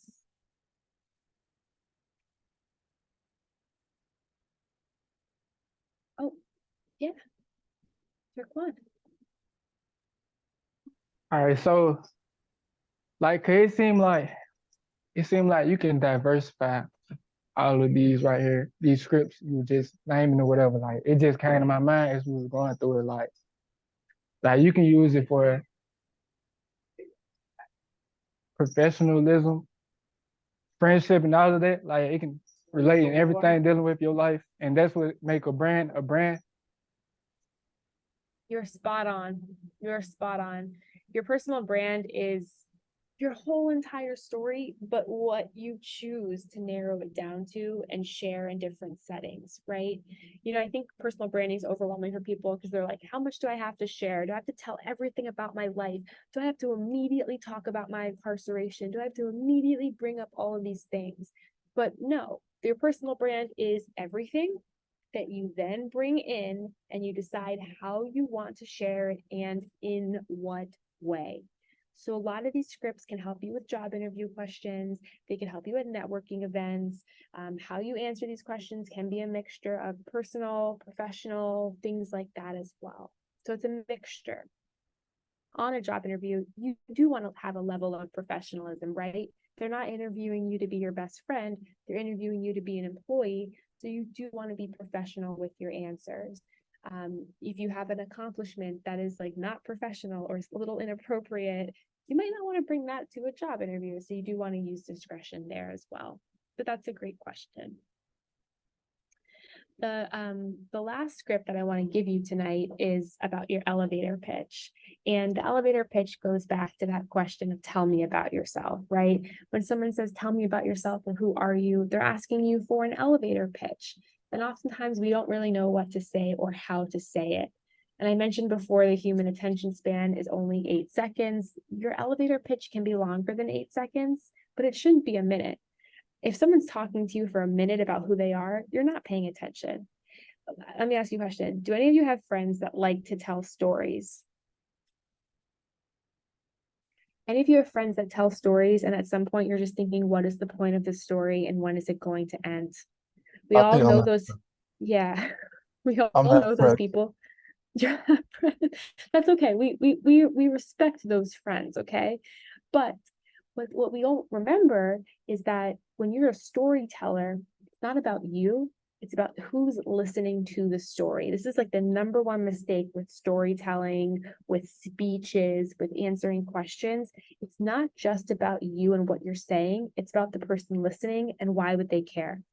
The number one thing people are thinking in their head when they listen to you speak is an acronym, WIIFM. What's in it for me? That's people are thinking.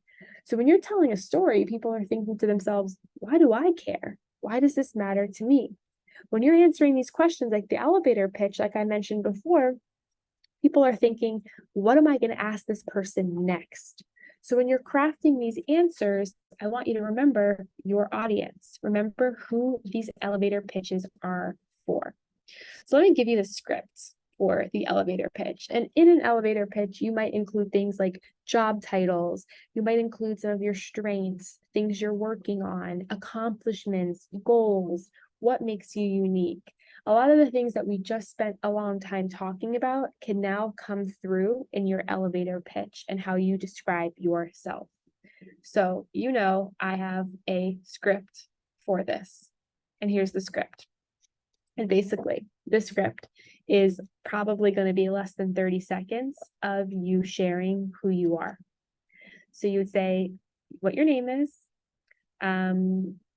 and you can share any titles that you want, any specific focuses that you have. So you might say, my name is Jen, and I'm a software developer who focuses on Python programming. And I'm just making this up. I don't know anything about Python programming, but you might say that. Or I can say, you know, my name is Jen, and I'm an entrepreneur who focuses on building products that connect people to one another.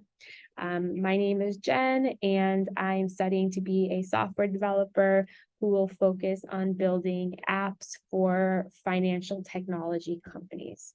So really that first sentence quickly summarizes who you are, a title for yourself professionally, and what your focus is, right? So quickly, right off the bat, that's what you give me. Then I want you to give me some of the adjectives that we talked about before. So I bring determination and loyalty to the work that I do. So here's where you're going to give me some of the words that describe you or your strengths. So go back to those notes that you just took and bring some of those words. So I bring creativity and determination. I bring resilience and loyalty to the work that I do. And then tell me something that you're the most proud of. And I'm the most proud of blank because it taught me blank. We had just spoken about this, so you can pull back in one of those accomplishments that you have. Next, I want to hear about what you're currently working on, right? Because remember, your personal brand is your past, your now, and your future. So tell me what you're currently working on. So you might say, I'm currently working on developing an app that allows people to text no matter where they're located, because I have a passion for connecting strangers through communication. So tell me what you're currently working on. I'm currently working on graduating from a program called Justice Through Code because I want to get a job as a software engineer and change my career from where it is now. So again, this is the paragraph where you're going to quickly tell me what you're working on. And then I want you to tell me what you're looking forward to in the future. So I'm looking forward to entering a career as a software developer because I'm passionate about X, Y, and Z. So share what you're looking forward to doing in the future and why. And then finally is one thing you should know about me is blank. When we talk about elevator pitches, sometimes people keep them super professional. They just share, here's who I am, here's what I'm doing, and that's it. But if you throw in one curveball detail, one personal fact about you, one interesting fact about you, that's so memorable. And also, it makes it human. It allows you to follow up with the person after. So I always say, like, one thing you should know about me is that I love eating pizza. I eat pizza 4 times a week. And that's a true fact about me. And I usually share that because that will generate a reaction with the person I'm talking to, right? And it allows me to show a human side of myself as well. Questions about this script? What's the best pizza shop in New York City? Well, okay, Prince Street is goated. Does goated mean good or bad? Because I have an opinion on this. Very, very good. Very good. Okay. What about artichoke? But okay. All right, I just wanted to say that's it. Pizza recommendations get very controversial. I don't know. You know what? I said this before, and people get really mad at me. I really like cheap pizza. Like I like Domino's pizza. So people get really offended by that. I know a lot of you are like, You're in New York. The dollar pizza is way better than Domino's. I know, I'm telling you, people get very frustrated by that answer, but see what I did there? It sort of breaks the ice, right? Especially if you're in a networking event or something like that. Sharing that interesting fact about you breaks the ice a little bit and allows people to have a conversation. So just to recap, share your name, share who you are, what you're focusing on right now. Then to go right into the strengths. What do you bring to the work that you do? What are you the most proud of? What did it teach you? What are you working on currently? Why are you working on that? What are you looking to do in the future and why? And what's one thing I should know about you? Now, this is a script. This is to help you organize your thoughts. Your elevator pitch does not have to look like this. You can go create it however you want, craft it however you want. But this at least gives you some guidelines as to what could be inside of your answer to make it memorable and to summarize your story. Remember, tell me about yourself isn't just about today or yesterday or the future. It's about all three. It's about summarizing your story. This is one of the final times I'm going to ask you this tonight, but who wants to, on the spot, live, share their answers to this script? Maybe it's somebody who has not shared their answers yet.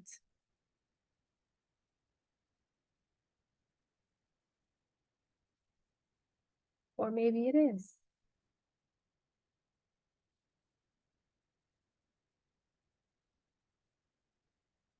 Hello, James. Hello. See, I told you, to a fault, I'm the go-to guy. See, to fault, Okay. to a fault. It's like nobody. Fine, I'll do it. All right, all right. You just learn. Hi everybody. My name is James, and I'm a intuitive person who focuses on knowledge. Mm. I I bring tenacity and resilience to the work that I do, and I'm most proud of all the challenges I've overcome because it has taught me how to be more resilient, how to be more patient with other individuals, and the values that I stand for. Currently, I'm working on coding through the Justice Through Code program because I want to change the direction in my life. I'm looking to be proud, or yeah, I'm looking to be more proud of the work I'm doing, not to just work. I want to be able to live, not to have to. I want a better work-life balance because that's what I'm passionate about is self-health. Mhm. I don't believe that you should grind 10 to 20 hours or 10 to 15 hours a day to make a buck and not be able to enjoy your earnings. One thing you should know about me is I'm very reliable person. I like video games. I like to draw. I like to make people laugh. As you could probably see in the chat, um, I like bringing joy to wherever I'm working at because I want people to, even if it is a job they're not wanting, it's kind of a job you need at the moment. Try not to make it so excruciating. James, you did an amazing, amazing, amazing job. Thank you for doing that on the spot, no practice, just going for it. We learned a lot about you, and hopefully that helped you. Well, how did it feel? Tell me how it felt to just run through that. Working on the fly, it tells me that I need to work on my Toastmaster skills. You did a Yes. great job, though. Um, for me too is it's like I said, it's working on old habits, the old personality wanting to pop up to be like, yeah, pause, freak out, don't do it. Sometimes instead of just dipping the toe in, you got to jump in. Not only that, when you live the lifestyle that us in the JTC have, and I'm pretty sure most people can agree with me on this, you already get, like you said, we already have a background. But with that Yeah. background comes a lot of distrust, Mhm. judgment, shame, guilt, and all of that. So it's fighting that and being able to, it's it's part self-sabotage, but it's also at the same time it's like I said, being okay with not being okay at the same time. So you can grow through uncomfortability. That's where the growth happens. If you just keep doing what we're doing, I'm gonna be a UPS driver until I'm either old or broke because I'm at 33 and my body's checking those receipts from when I was 20. So it's one of those things of like if I'm not liking where I'm at, then I need to change where I'm going. Yeah. Wow, James, thank you for sharing that because it is true. What a lot of you have gone through makes it really hard to not only answer these questions, but to communicate these answers to other people as well, and to sit in front of people and to share that story. So thank you for even mentioning that and sharing that. Donald, I see your hand.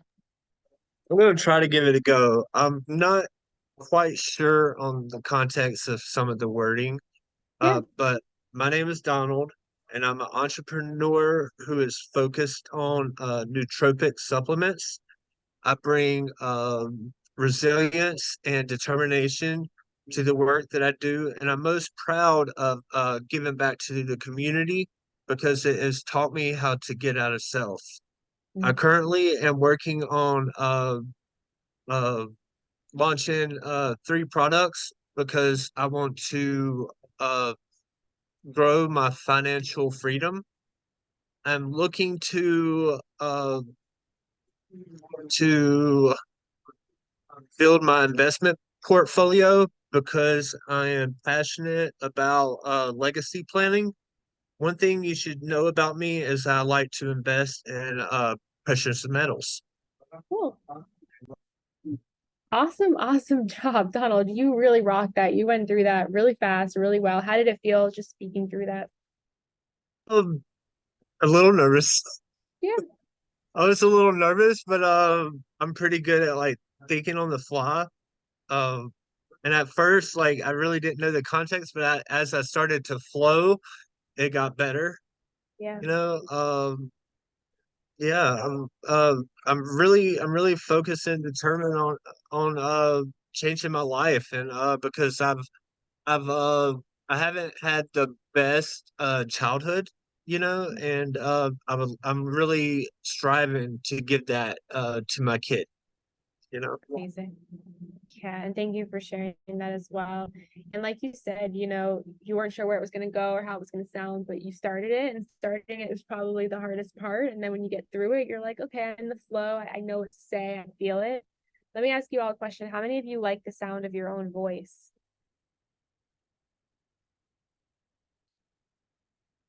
Great. Well, what I would advise you to do is record your answers to these questions and then play it back. Why? Because it is equally important what you say, but how you say it. Because if you say it in a way, I may not believe you. If you say it with no confidence, if you say it with a bunch of ums, I'm not going to believe you. This is who you are. You need to say it with confidence. So I know that most of you might not do this because it's very uncomfortable. To really help you show up on an interview and be able to answer these questions, record yourself answering these questions, play it back, not to judge yourself, by the way, not to say, oh, I don't like how I sound, but to hear how you sound and to see what you can do to improve it. That's how you become a stronger, more confident speaker. Anyone going to do that? I've heard my voice recording, I think, before for a video, so I know how nasally my voice is, which is funny. Because I learned a trick. If you actually cover like part of your, like right next to your ears, you can actually, it'll help you actually hear the tone of your voice. Oh, wow. Yeah, you know, I think it's, I don't know. There's a couple people I know who like the sound of their own voice, right? But most people really don't. But it's important to hear ourselves speak because it allows us to understand more of who we are, how we communicate ourselves, and what we can do to just improve that a little bit more. You know, I teach a whole class on public speaking, but I'll give you my favorite game-changing trick that is like the easiest trick to remember. When we're talking about ourselves, when we're on interviews, oftentimes our chin goes down. Because when we get nervous or scared or self-conscious, or we're in a situation where we're intimidated, we want to hide. And when we hide, our chin goes down, we fold in. And if you put your chin down and try to talk, it's very hard to get the sound out. Some of you might have a shaky voice. Some of you just might not be able to articulate when your chin is down. The number one trick to sound more confident and to not have a shaky voice is lift the chin. When you lift your chin up, it's like a slinky. All of a sudden it expands. You're able to get the words out and you sound so much more confident. I promise you, this is like the most game-changing trick. Take a sticky note and put it at the top of your computer. And when you're on an interview, if it's virtual, just remember to lift your chin over the computer. You will sound like a brand new person. I know public speaking might be a really, really big fear. And it's little tricks like this that allow you to look and feel more confident. And, you know, a good way to stop saying filler words is, pause, slow down, and practice. Okay. I think I'm going to pause here. We've covered a lot. We've done a lot of scripts. But my next steps for you is to ask 3 people. We talked about this, some of the personal branding questions, asking somebody you work with, a family member, somebody in this cohort, what are my strengths, who am I, and see what they say. Another thing that I would ask you to do is record your elevator pitch. You can do video if you want, or just audio, and play it back to hear how you sounded, what words you used. I should mention that when you do these recordings, you should not read off of a paper, because you're not going to have a paper in real life. You should just answer the questions without the paper. And finally, continue to update your inventory. You know, I put you on the spot tonight. I asked you for strengths. I asked you for areas of improvement. I asked you for a lot. And for most of us, we don't think on the spot. We need some time. So really brainstorm these scripts, how you would answer them, what you want to say, and don't feel rushed to do that. Can you use AI? AI might help you figure out scripts, figure out ways to answer things concise that you can then plug in your own answers to, for sure. So you might say to AI, hey, can you write me a script of how to answer this type of interview question? And then you can plug in your own details to make it personal, for sure. Okay, I'm going to pause here. And I want to ask for any questions that you might have. We covered a lot. How are you feeling? What questions do you have? What could I help you with in the last couple minutes that we have together this evening?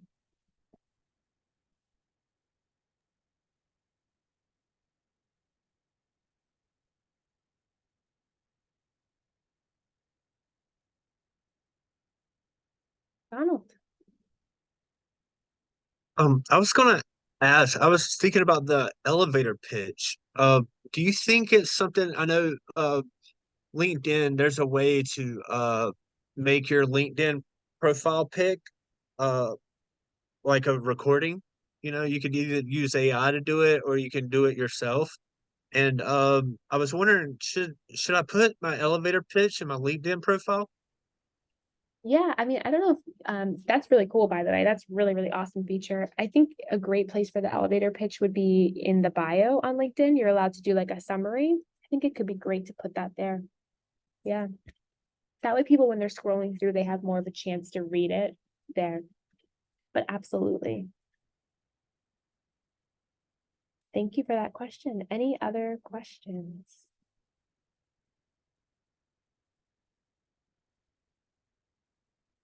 Are you accessible via email or something? Like if we have like if can we send you our elevator pitches and answer our questions just or just the one time that we're actually gonna interact with you?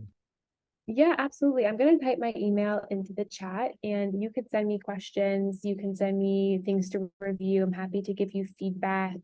If you are struggling to figure out what to say, how to say it, I'm more than happy to help you as well. So yeah, absolutely take down my email address. I have worked with so many people from JTC in the past, even years later after sessions have ended. So I'm always willing and happy to help in any way that I can.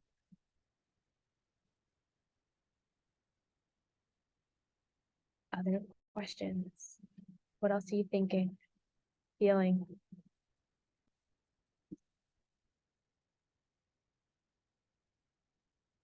You know, a big question that is a much greater conversation than I think we could have tonight. And again, I don't really think there's one right way to go about it, is of course the question of incarceration coming up on an interview, how to bring it up, how to talk about it, when to talk about it.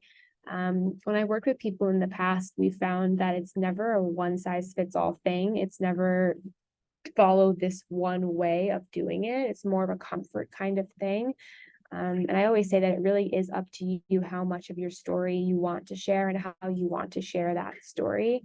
And because answering that question is a bit more personal and might be something that's a bigger discussion, I'm happy to have that discussion with you offline on this class. If you want to send me an email of how you would like to go about talking about that, or how you would like to say that on an interview, if you feel that you want to or need to say that on an interview.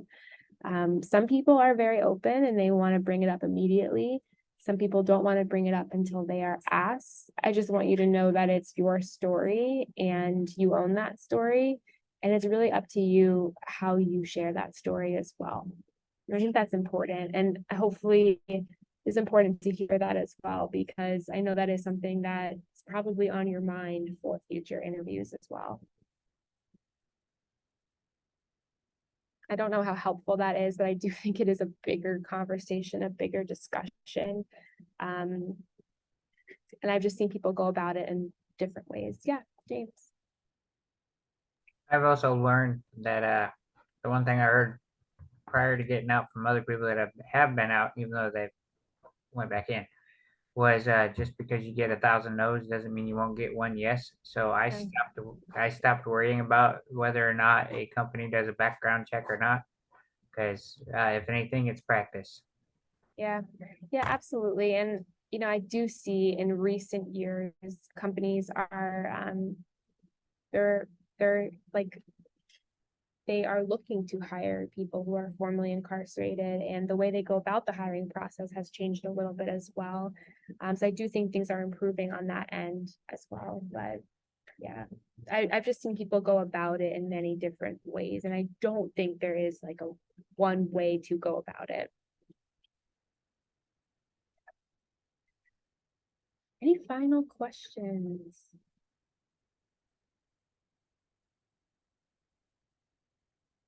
Okay, well, give it one more second. Any final questions? I feel like I'm at an auction, going once, going twice. Okay, I want to thank you. Oh, Donald, we have one final question. No question, just a comment. I just wanted to say this has been an excellent experience going to this class with you. I think that it's really going to prepare us, for our interviews. It's really going to prepare us in the future, for success. And I just really appreciate your time. This has been excellent. Thank you.